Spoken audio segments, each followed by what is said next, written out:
Meus amados, a paz do Senhor, que Deus vos abençoe em Cristo Jesus de uma forma extraordinária.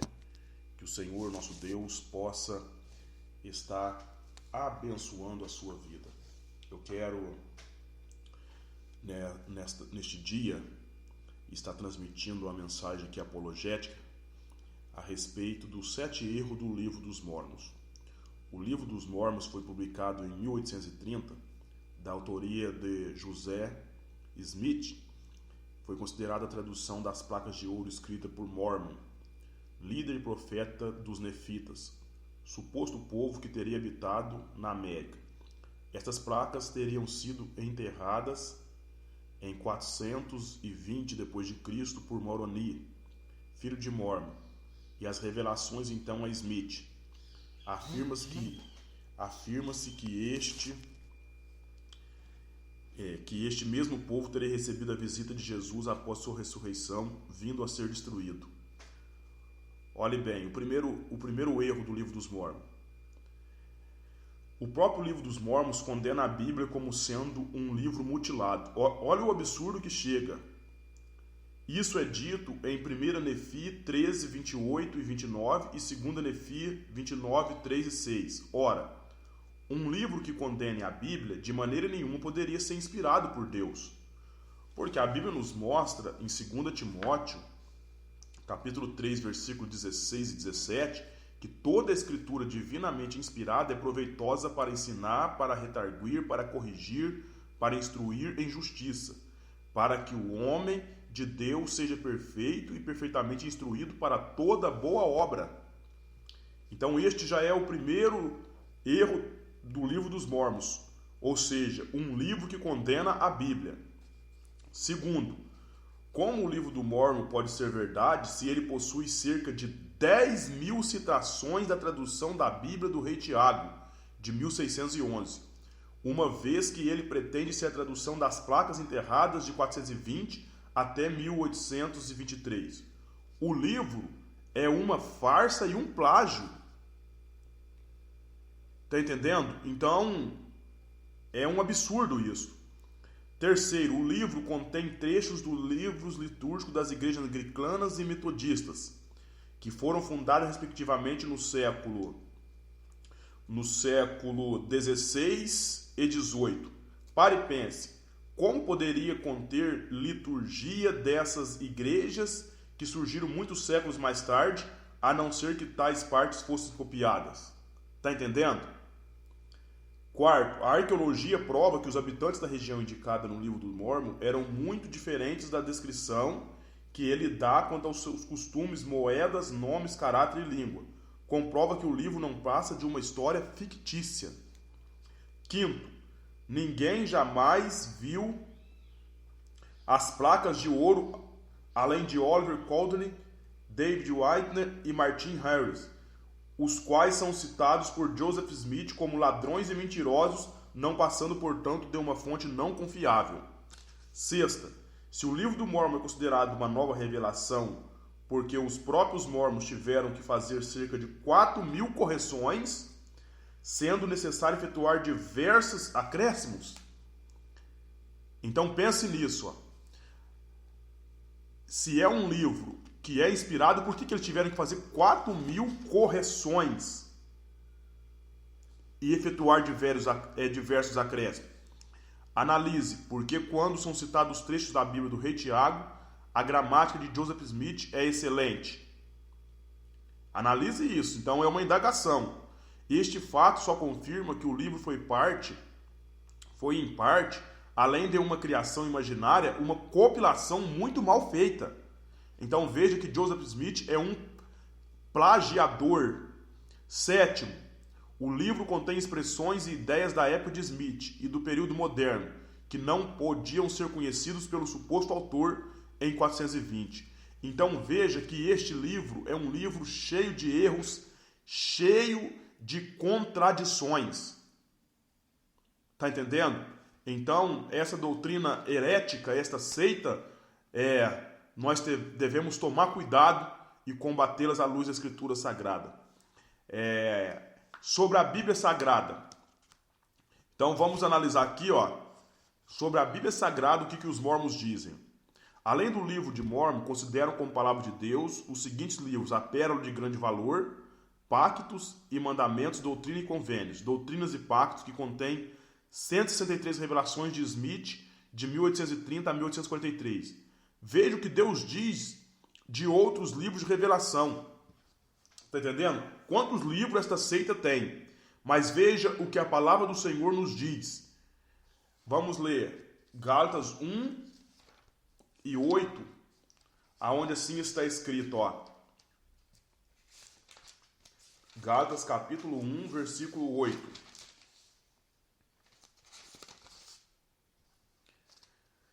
Diz assim, mas ainda que nós mesmos ou um anjo do céu vos anuncie outro evangelho além do que já vos tenho anunciado, que seja anátema. Assim como já vos disse agora, de novo também vos digo, se alguém vos anunciar outro evangelho além do que já recebeste, que seja anátema. Então, quer dizer assim, tem que ser considerado anátema. Outra, escritos mentirosos idealizados por Satanás. Porque apenas a Bíblia é a palavra inspirada por Deus. Então nós devemos observar isso. Outra coisa que precisamos aprender sobre esta seita. O que eles falam de Jesus? A Bíblia ensina que Jesus sempre foi Deus e é o Senhor. Já o mormonismo ensina que houve um tempo em que Jesus não tenha sido Deus. Olha que absurdo. Isto é negar descaradamente as Escrituras Sagradas. Uma vez que a Bíblia nos mostra, em João, no capítulo 1, João, capítulo 1, e no versículo 1, João 1:1 diz assim, no princípio era o Verbo, e o Verbo estava com Deus, e o Verbo era Deus. Então, como que eles dizem que Jesus em algum tempo deixou de ser Deus? É uma mentira, é uma heresia, é um falso ensinamento. Então nós devemos estar atento a isto. Vamos ler outra referência bíblica no Evangelho de João, no capítulo de número 8, e o versículo de número 58, João 8:58, diz assim a palavra do Senhor.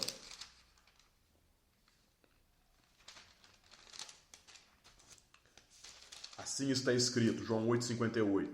Disse-lhe Jesus, em verdade vos digo que antes que Abraão existisse, eu sou. Então veja que a Bíblia, ela é clara. Antes de Abraão existir, eu sou. Então como que eles pregam esta heresia maldita? E a Bíblia nos mostra que Jesus é o Filho de Deus. João 3,16. Que Jesus é um com o Pai. João capítulo 14, versículo 9 e 10. Ele é a expressão do Deus invisível. Você pode ler aí Colossenses 1:15 e Colossenses 2:9. Jesus foi exaltado acima de todos os outros deuses e senhores, quer reais, quer imaginários. O título de Kyrios, Senhor, que é a tradução grega para o nome de Deus, conforme está escrito em 1 Coríntios, que eu quero ler com você. 1 Coríntios, capítulo de número 8.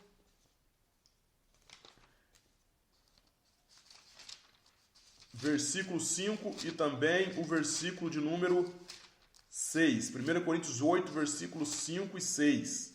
Diz assim, porque ainda que haja também alguns que se chamem deuses, quer no céu, quer na terra, como há muitos deuses e muitos senhores, todavia para nós há um só Deus, o Pai de quem é tudo e para quem nós vivemos, e um só Senhor, Jesus Cristo, pela qual são todas as coisas e nós por Ele. Então, tá entendendo? Então o Jesus dos mormons não é o Jesus da Bíblia. O Jesus dos mormons não é o Jesus da Bíblia. Então nós devemos ficar atento a isto. Outra coisa, sobre Deus, o Senhor Todo-Poderoso. Para Joseph Smith e outros líderes mormons, há muitos deuses e teve a sua origem como homem, é de carne e osso. Olha que absurdo que ele diz, né? Que há muitos deuses e Deus teve sua origem como homem e é de carne e osso. Isso é um absurdo, porque a Bíblia diz que há somente um Deus que criou todos os universos, planetas e mundos, conforme está escrito em Isaías 43:10. A Bíblia deixa evidente que Deus jamais teve uma origem como homem. Ele é Deus desde a eternidade. Então nós temos várias referências bíblicas, né? Que o Senhor não muda, que o Senhor é Deus desde toda a eternidade. A Bíblia nos mostra isso claramente. E vem esse falso ensinador e fala isso. Eu quero ler um versículo com você no Salmo para estar mostrando o que ele está dizendo. O Salmo 90, versículo 2 diz assim: antes que os montes nascessem, ou que tu formasses a terra e o mundo, sim, de eternidade a eternidade, tu és Deus. Então veja que o que eles falam a respeito de Deus é uma farsa, é uma mentira, não tem fundamento bíblico. Sobre o Espírito Santo, os mormons afirmam que o Espírito Santo é uma espécie de substância étera espalhada no espaço, como um fluido divino superior à eletricidade. Ele é concedido ao homem somente através da imposição de mãos dos sacerdotes mormons. Contudo, a Bíblia afirma claramente que o Espírito Santo é uma pessoa da Trindade. O Espírito Santo, ele é Deus. Analise bem. A pessoa é aquela que quando fala diz eu, quando se fala a ela lhe diz tu, e quando se fala dela se diz ele ou ela. A Bíblia declara que o Espírito Santo fala. Você pode ver Atos 13, versículo 1 e 4, que começa a dizer assim: disse o Espírito Santo. Em Lucas 12, 2, João 14, 26, o Espírito Santo ensina. João 16, 13, o Espírito Santo conduz e guia. Então o Espírito Santo é Deus. E não, como os mormons afirmam, um fluido divino superior à eletricidade. Olha que absurdo. Isto é pecado, é uma blasfêmia. Então nós devemos entender isto para não sermos enganados pelos mormons. Deus abençoe, um grande abraço e acompanhe depois o próximo áudio, aonde estaremos falando, né, sobre o batismo dos mormons e sobre a salvação. Que Deus abençoe.